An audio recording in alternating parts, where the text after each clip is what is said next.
Bismillahirrahmanirrahim. Assalamualaikum warahmatullahi wabarakatuh. Selamat datang teman-teman di channel saya.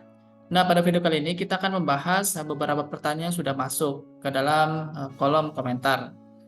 Pertanyaan adalah, Bang, gimana caranya kalau kita ingin mengetahui hubungan antar variabel satu dan yang lainnya, dan bagaimana cara memvisualisasikannya agar memudahkan proses pemahaman?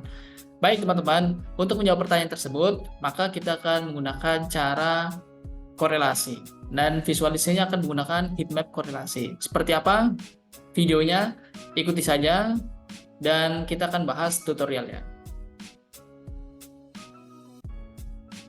Nah, di sini sudah ada data yang ingin kita buat korelasinya untuk melihat hubungan antar satu parameter dan parameter lainnya. Nah, langkah yang pertama adalah kita akan menggunakan Jupyter Notebook dalam hal memproses korelasi analisisnya dan juga heatmap visualisasinya. Pertama kita import dulu beberapa library-nya. Kita run. Setelah kita run, maka kita akan menampilkan data setnya. Kira-kira begini data setnya teman-teman.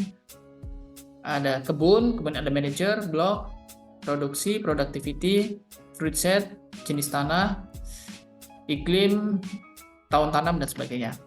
Oh ya, ini kasusnya untuk di tanaman kelapa sawit ya. Kita akan membahas khusus di perkebunan kelapa sawit. Namun bisa digunakan juga untuk beberapa dataset yang lain. Kemudian setelah kita mengetahui datasetnya, maka kita akan mencoba melihat bentuk dari data tersebut. Terdiri dari berapa baris dan terdiri dari berapa kolom. Kita jalankan, ada 5.700 baris dan ada 15 kolom.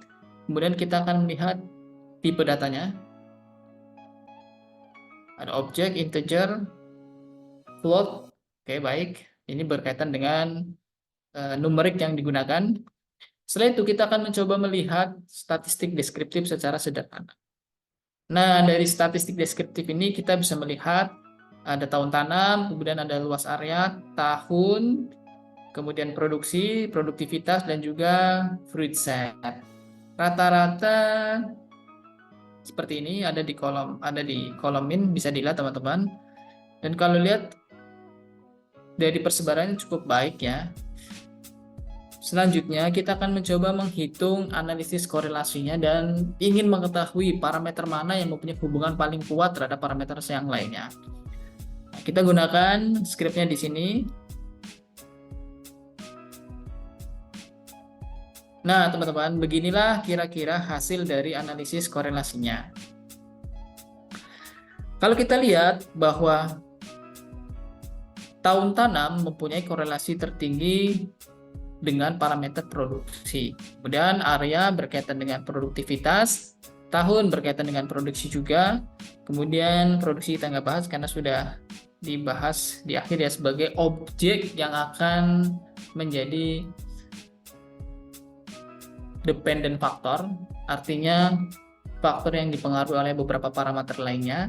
Dan kemudian terakhir adalah fruit set juga mempunyai korelasi yang sangat tinggi terhadap produksi. Kalau kita lihat bagaimana persebaran visualisasinya, maka persebaran visualisasinya adalah seperti ini. Warna merah itu menunjukkan korelasi yang semakin kuat, dan warna biru menunjukkan korelasi yang negatif. Nah, beda ya, merah itu positif dan kuat, biru negatif dan juga kuat. Semakin biru semakin negatif dan semakin kuat. Nah, kalau nol tidak ada korelasi seperti itu. Kalau kita melihat produksi, apa yang berhubungan dengan produksi? Ternyata betul, tahun tanam dengan korelasi positif 0,53. Kemudian yang kedua adalah produktivitas, itu jelas karena pembagian dalam produksi dan area. Yang menarik adalah fruit set. Nah teman-teman, dari pengamatan ini, dari analisis yang sudah kita lakukan, kita bisa mendapatkan kesimpulan bahwa ternyata variabel yang paling berpengaruh untuk menunjang produksi dalam kebun yang sudah kita amati adalah tahun tanam dan juga fruit set. Artinya berapa besar persentase bunga yang akan jadi menjadi buah.